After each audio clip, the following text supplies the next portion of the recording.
Chers frères et sœurs, en Jésus-Christ, je vous salue tous dans le Seigneur.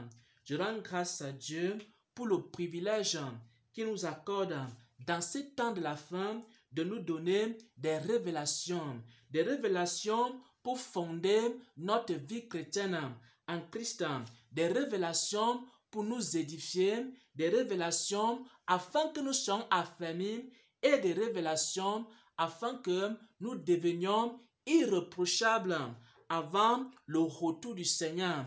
Bien-aimés frères et sœurs en Christ, mon âme est dans la joie de partager la parole de ce jour.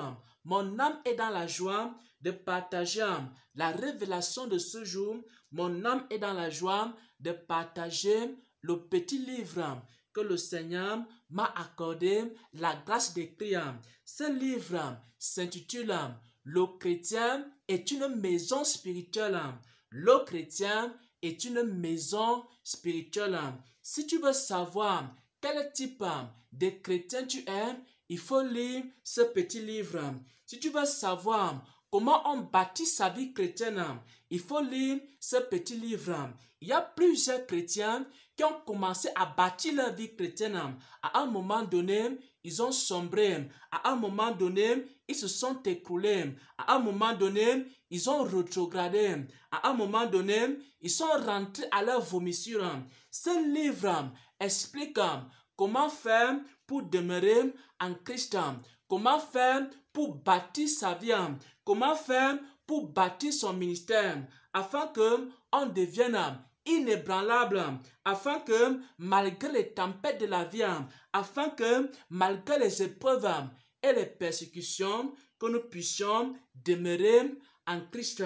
Et le livre explique que dans la vie chrétienne, il y a des fondements qu'il faut d'abord poser et ensuite il y a l'édification et enfin il y a l'affermissement du chrétien.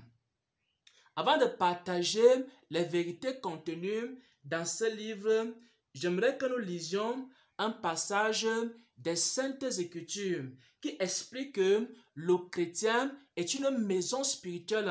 C'est le Seigneur Jésus lui-même qui est en train de définir le chrétien comme une maison spirituelle qui doit avoir des fondements, qui doit avoir des fondations, qui doit avoir des murs, qui doit avoir une toiture, qui doit être bien bâti afin de faire face aux épreuves. On va lire ici Luc 6 à partir du verset 46. Luc 6 à partir du verset 46, il est écrit: « Pourquoi m'appelez-vous Seigneur, Seigneur, et ne faites-vous pas ce que je dis ?» Il y avait plusieurs personnes qui étaient autour du Seigneur Jésus. Il y avait plusieurs personnes qui l'appelaient Seigneur. Et maintenant, le Seigneur savait que parmi ces gens, il y avait certaines personnes qui n'avaient même pas la fondation chrétienne. Il y avait plusieurs personnes qui gravitaient autour du Seigneur Jésus.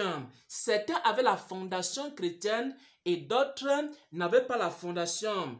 Et Jésus est en train de leur dire qu'il ne faut pas seulement m'écouter, mais il faut que vous ayez une bonne fondation. Et Jésus-Christ va définir ici, dans Luc 6, à partir du verset 46, qu'est-ce que c'est que la fondation chrétienne. Il va dire ceci: « Pourquoi m'appelez-vous Seigneur, Seigneur, et ne faites-vous pas ce que je dis?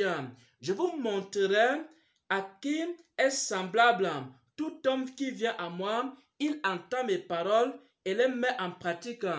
Il est semblable à un homme qui bâtissant sa maison, c'est-à-dire la vie chrétienne, ou alors le chrétien est une maison spirituelle. Une maison spirituelle qui doit être fondée, une maison spirituelle qui doit être bâtie, une maison spirituelle qui doit s'élever, une maison spirituelle qui doit avoir une toiture, une maison spirituelle qui doit être fondée, bâtie et aussi achevée, affermie par la grâce de Dieu. C'est pourquoi le Seigneur dit ici: il est semblable à un homme qui, en bâtissant sa maison, a creusé il a posé les fondations sur le roc. Une inondation est venue. Le torrent s'est jeté contre cette maison sans pouvoir l'ébranler. Parce que la maison était bien bâtie. Le chrétien est une maison spirituelle. Et le chrétien doit être bien bâti. Il faut qu'il soit fondé en Christ. Et les vérités contenues dans la parole de Dieu, les vérités contenues dans les 4 évangiles, c'est la fondation du chrétien. Le chrétien doit bâtir sa vie sur les vérités contenues dans les 4 évangiles. Et lorsque quelqu'un bâtit sa vie sur les paroles de Jésus-Christ, alors cette personne-là peut résister aux tempêtes de la vie. Un chrétien qui a une fondation, c'est un chrétien qui bâtit sa vie sur les vérités contenues dans la parole de Dieu, sur les vérités contenues dans les 4 évangiles. Lorsque tu pratiques ces vérités, alors tu as la fondation chrétienne. Dans certaines églises, les gens vont au culte. Dans certaines églises, les gens vont à la messe. Mais ils ne pratiquent pas la parole. Ils ne bâtissent pas leur vie sur les vérités contenues dans les 4 évangiles. Et ces personnes-là, ils n'ont aucune fondation. Tu peux aller à l'église, tu peux participer à un ministère, mais si tu ne bâtis pas ta vie sur les vérités contenues dans les 4 évangiles et expliquées dans les épîtres, alors tu n'as aucune fondation chrétienne. Ça, c'est la première des choses. Les chrétiens qui ont une fondation. Un chrétien qui a une fondation, c'est un chrétien qui bâtit sa vie sur les vérités contenues dans les 4 évangiles et expliquées dans des épîtres. Si tu examines ces vérités, si tu médites ces vérités et que tu pratiques ces vérités chaque jour, alors tu as la fondation chrétienne. Ça, c'est la première chose. Et ensuite, après avoir posé les fondements, il faut maintenant s'édifier en Christ.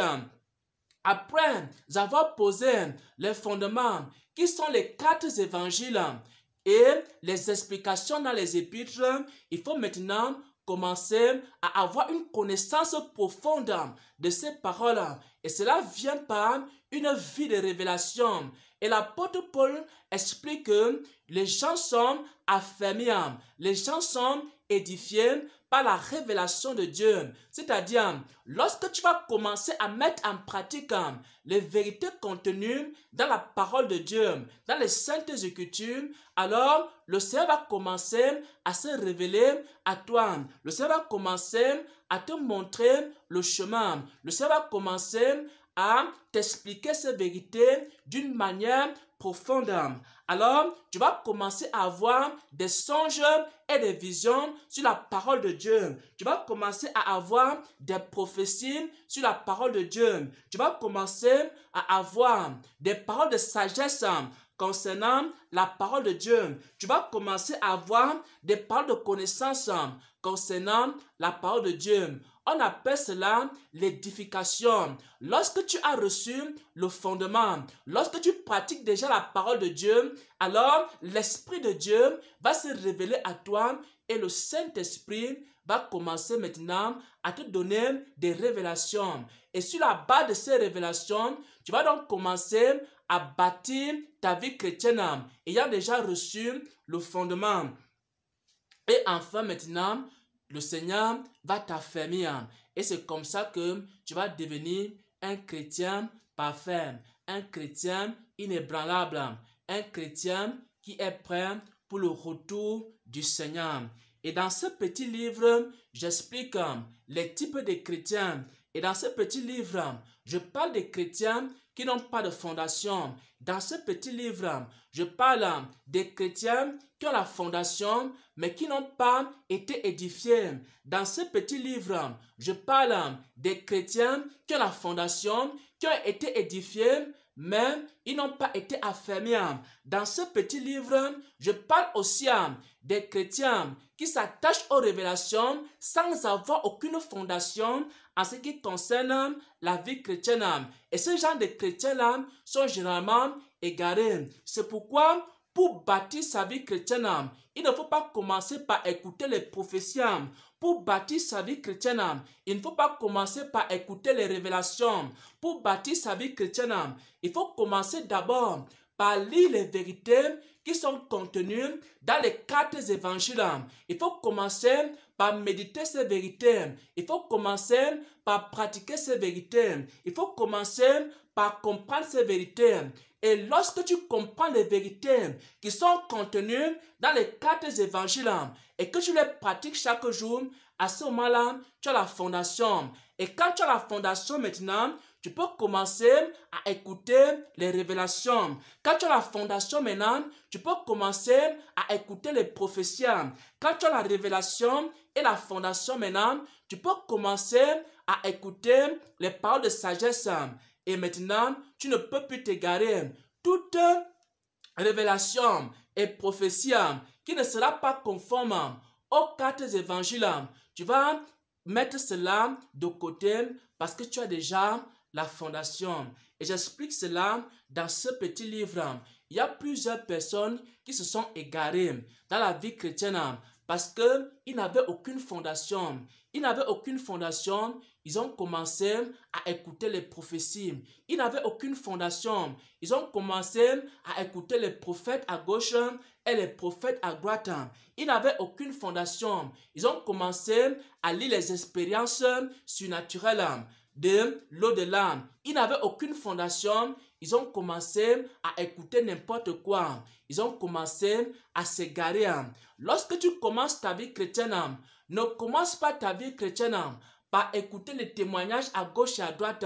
Lorsque tu commences ta vie chrétienne, ne commence pas ta vie chrétienne sur les chaînes prophétiques à écouter la prophétie de ceci, la prophétie de cela. Lorsque tu commences ta vie chrétienne, commence ta vie chrétienne par lire les vérités qui sont contenues dans les 4 évangiles et pratique ces vérités.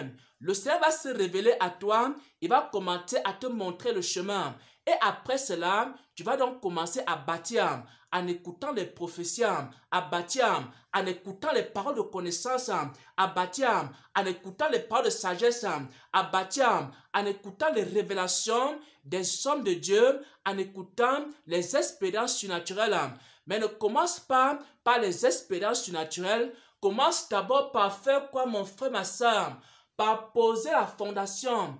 Et la fondation, c'est quoi? Les 4 évangiles, les paroles du Seigneur Jésus-Christ qui ont été données dans les 4 évangiles. Parce que Jésus-Christ est quoi? Il est la pierre angulaire sur laquelle on doit bâtir. Et lorsque quelqu'un a une bonne fondation, tu ne peux pas l'égarer. Lorsque quelqu'un a une bonne fondation, même si tu apportes une prophétie, cette prophétie ne peut pas le déranger. Il faut que cette prophétie soit conforme aux 4 évangiles. Si ce n'est pas conforme, cette prophétie doit être rejetée. Quand quelqu'un a une bonne fondation, les faux prophètes ne peuvent pas l'égarer. Quand quelqu'un a une bonne fondation, il n'y a personne qui peut le perturber. Et ensuite, ayant reçu une bonne fondation, il faut maintenant commencer à s'édifier. Parce que si tu ne t'édifies pas, alors tu ne pourras pas croître. Tu ne pourras pas édifier les autres. Tu ne pourras pas aider les autres. Voilà, bien-aimés frères et sœurs en Christ. Le reste, vous allez lire dans ce petit livre et vous allez découvrir beaucoup de choses et les révélations que le Seigneur m'a données en ce qui concerne la maison chrétienne. Bâtissez bien votre vie chrétienne. Bâtissez bien votre vie chrétienne. Vous ne serez pas esclave des prophètes. Bâtissez bien votre vie chrétienne. Vous ne serez pas esclave des fausses églises. Bâtissez bien votre vie chrétienne. Vous ne serez pas esclave des faux prophètes, des faux pasteurs et des faux docteurs. Pourquoi? Parce que vous avez une bonne fondation et votre vie est fondée sur la parole de Dieu et les 4 évangiles de notre Seigneur et Sauveur Jésus-Christ. Soyez bénis, soyez fortifiés. Amen, amen, amen.